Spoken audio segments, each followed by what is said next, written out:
Australia versus Sri Lanka. Yes, that's the game coming up, and Australia coming off a heavy defeat against New Zealand. Sri Lanka coming off that win against Ireland.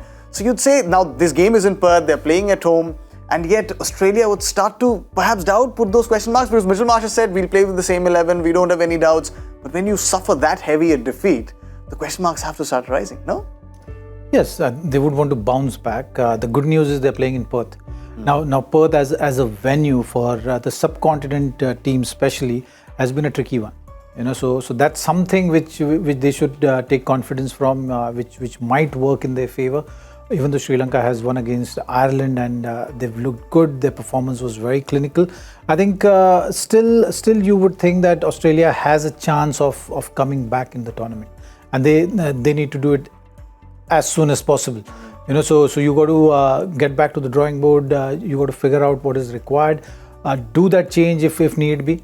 I think four seamers is something which has worked in this tournament so far.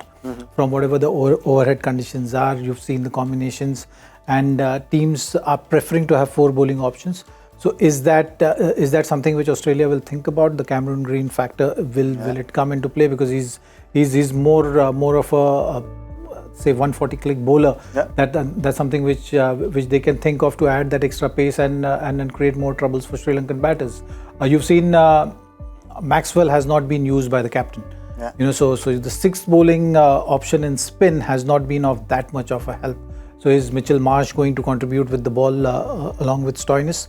These are the tactical things they will be thinking about, or whether there is a need of bringing in a bowler who can really crank it up, which is Cameron Green, which means someone will have to make way for him.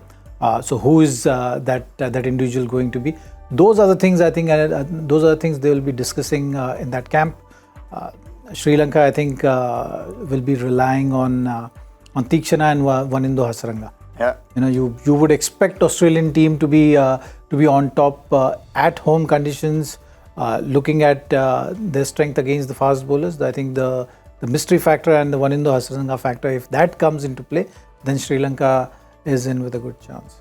And we saw that spin wasn't completely out of the game even in that England-Afghanistan game, but this group is a tricky one. It's trickier than the group with India, Pakistan and South Africa, because you've got really good teams there. You see, New Zealand have registered a win, Sri Lanka registered a win, England have registered a win, and now Australia have to register a win to draw level with them of sorts, and that is going to be very tricky because they will have played an extra game as well, which means this one becomes really important, as Zach said, for Australia. It becomes very important also for a run rate's sake, because the lashing that they got, that they chased down that many overs, minus 4.45 is a huge thing to make up in 4-5 matches. And we'll know, because in the IPL, to make that up in 13-14 matches is difficult. To make that up in 4-5 matches is very, very difficult. And one of the things, of course, that you're looking at is, I think they made a statement to Australia saying that we're not going to change things at all. We believe we have what team we need to do. The second interesting statement is Mitch Marsh saying he's going to bowl. I mean, that's also a very clear statement. I'm going to bowl. Remember, Perth is his home ground as well. It's Mitch Marsh's home ground. It's Stoinis' home ground. They're used to playing in those conditions. And it traditionally does suit fast bowlers. I mean, they'll fancy their chances against here. What they'll look for is not just a win. They'll look for an emphatic win to bring their campaign back on track. Because this group, you lose 2 matches, you're not going to make the semis. It's all very difficult. Because then you'll need a lot of other combinations to go your way. You can afford to drop 1 match, they need to win the rest, and they have got big matches against England also left after this. So it's not going to be easy. So they need an emphatic win to change things around here. And they're playing England right after this. But Sri Lanka saying, don't count us out.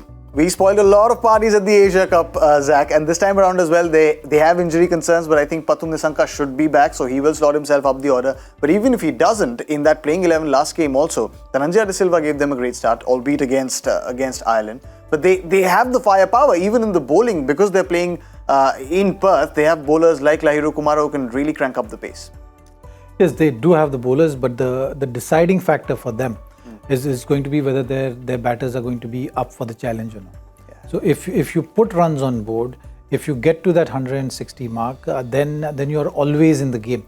Then your spinners will also come in play, and you've seen with Australia, when you have a lot of firepower, a lot of power hitters, at times the mystery factor of spinners can be tricky. So I think the real deciding factor for Sri Lanka is going to be that your batters have to step up to the challenge of Perth, the extra bounce of Perth, how you're adapting to that, how you're adjusting to that. So those things will matter a lot. And once you have runs on board, then your bowlers also come to the party. You have that belief, and then those things change the things for you. So that is something which we'll have to wait and see whether that happens tomorrow or not. All right. So who are your smart picks then? One from Sri Lanka, one from Australia. I think Wanindo Asranga for sure from Sri Lanka's side, and from Australia's side, I would say Warner. You need, if Australia is batting first, then you need to set that tone and you need to be aggressive. If you get the start, then your power hitters also come into play because the bowlers are already on defense. So from Australia's point of view, you need to have that situation, and that platform needs to be created. When you're looking to bounce back, that's the most important thing. So if you're bowling first, you need to get those early wickets to set the tone. If you're batting first, then it has to be Warner who sets the tone for the game.